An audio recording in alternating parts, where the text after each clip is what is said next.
Hello, hello, my fellow crafters. Today I have some Gatefold interlocking cards for you. It's the same idea, but I'm showing you like six different options to like spark your creativity, hopefully.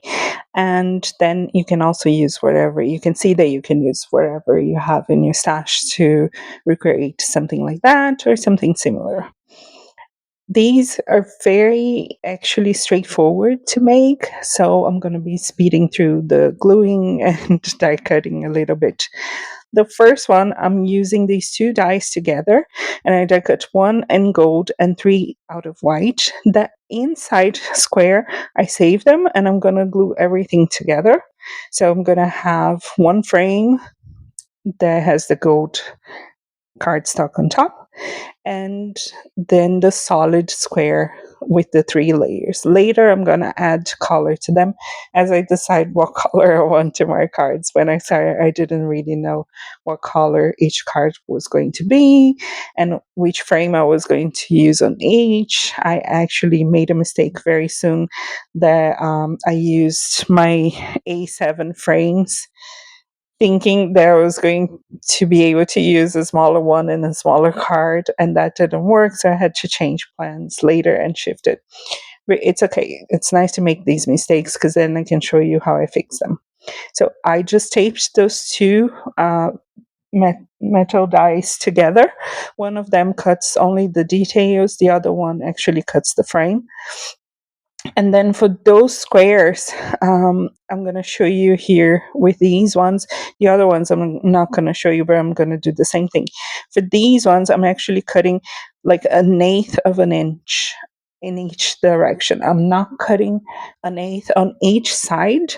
I'm cutting once on each direction because the result is going to be the same. I'm still going to glue another layer of cardstock on top, so I don't need to worry that much about doing all four sides.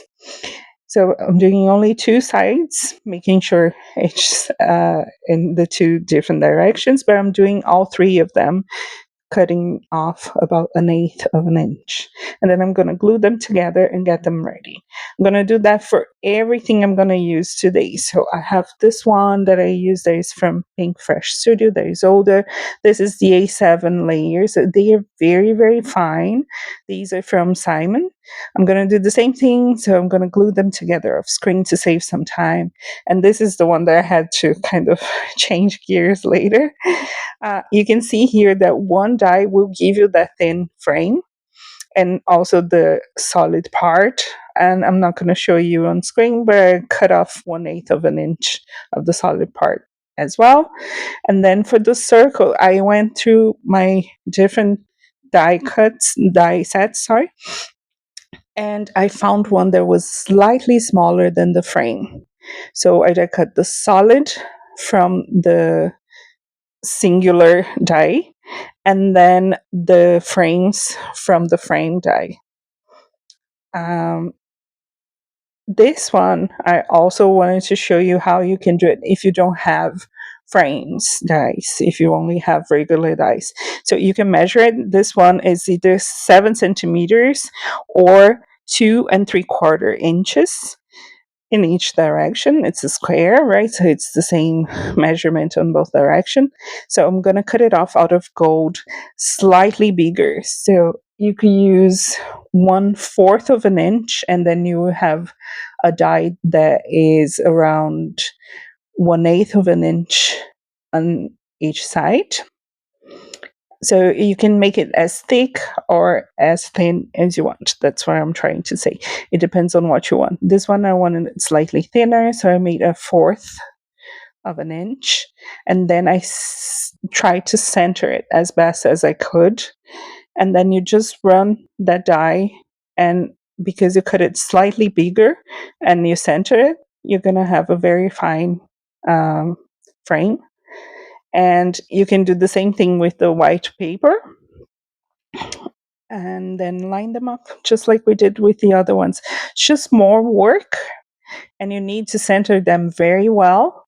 But you can also use the scissors if they're square or rectangular to actually cut off if they don't line up very well. You can cut off the excess.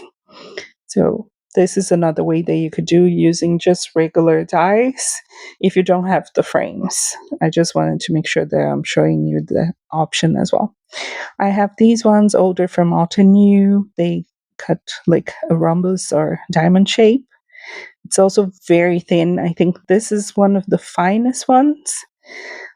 This one and the one I'm going to show you the rectangular smaller one later, also from Alta New. And I'm doing exactly the same thing. This one, because it's a rhombus or a diamond shape, I had to cut like a 16th of an inch from each side. This one I had to die cut all four sides because otherwise it will look a bit funny. But the other thing you can do that I'm showing you here is you can use a file, even a nail file, and just file the sides to make them smaller. So if you don't want to cut them off, you can actually file them later and get them smaller by filing. And that will also get rid of, those paper haircuts that sometimes can be very annoying.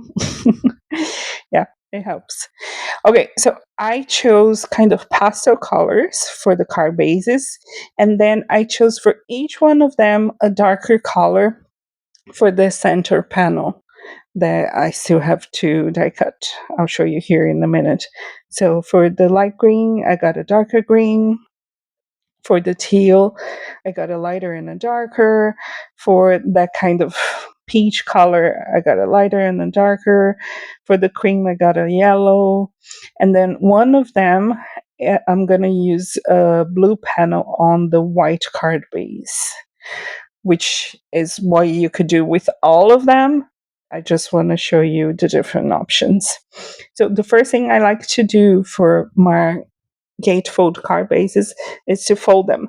My measurements are wrong and they're weird for because I used scraps. So I'm not really gonna give you measurements. I do have another video and I'm gonna have it linked below in the information box. So all you need to do is measure your longer side divided by 4, and that's where you're gonna score and fold. So let's say that you have one that is like 6 inches, right? So you would score at 1.5 on one side and turn it around 1.5 on the other. So please ignore my measurements. Just measure what side you want to use divided by 4, and you're gonna score both ends at that measurement. Okay? And then I bring them because they are an odd size. I can't score the other side because it's not necessarily going to meet up. So I have to fold them by hand on the other side and fold and score. This one was a little bit easier, so I scored, but I still didn't trust myself to do it properly. And it's easier for letter size. For A6 size, it's way harder because those scoreboards, they don't have 1/16 of an inch. You can score every 1/8 of an inch. You don't have the 1/16, and that's where I would need to fold it. So please ignore my measurements. It works either way, and this is how you would do if you didn't have a scoreboard anyways. So here I have the blue one will go on the white card base. The other ones I'm making the card base with color, but you could make them all white and just have a panel to glue at the front if you want to add color, or you can use it white, however you prefer. I am just trying to show you different options. So for the ones that I could have half a panel, I made them all that's going to be like portrait orientation. Ran them all through, not all of them. I think most of them I ran through the big embossing folders from Spellbinders because you can't fit half a page in there. So those are easy. For the ones that I ran with the Simon Says Stamps embossing folder, they're smaller. So I ran them once with the half of the front of the card base, and then again with the other half, which is the same thing that I'm doing now, with the longer ones, the ones that are going to be in portrait orientation. So you just need to run it twice. The embossing folders themselves are kind of translucent, so you can see where that score line is. You can line it up and then just run that one half, and you don't need to emboss the whole thing.